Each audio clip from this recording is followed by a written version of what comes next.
5M TV Sénégal.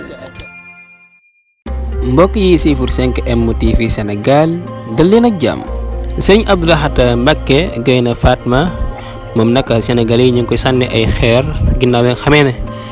dafa génn di défendre président Macky Sall loolu nag tax Sénégalais yi di ko attaqué di ko wax ay kàddu yu ñaaw moom mii di sëñ Abdou Lahad Mbacké Gaïndé Fatma ginnaaw élection législative yi nag moom mii di sëñ Abdou Lahad Mbacké Gaïndé Fatma bokk ci yoonu Murit maanaam nag lu tax Sénégalais yi di ko sànni ay xeer di ko attaqué li mu ànd ak président Macky Sall loolu moo tax Sénégalais yi di ko sànni ay xeer di ko wax lu nekk rek ndax maanaam li nga xam ne mi ngi koy wax di wax ne ku wooteel président Macky Sall bul jàpp ne moom nga wooteel waaye na nga xam ne sab sëriñ nga wooteel. mu mel ni nag Sénégalais yu bëri ñu ngi koy attaqué di dal ci kawam ndax li mu wax ci président Macky Sall.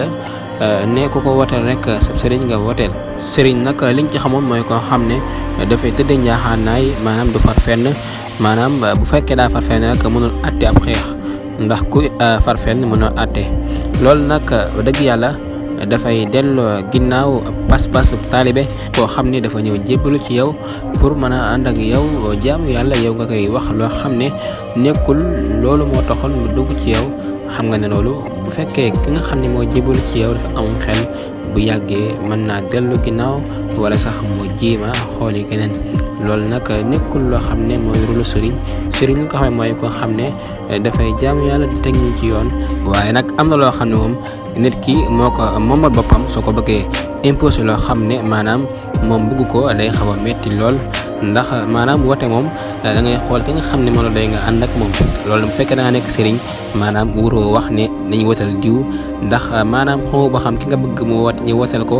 maanaam suñ ko wotalee dina teg réew mi ci yoon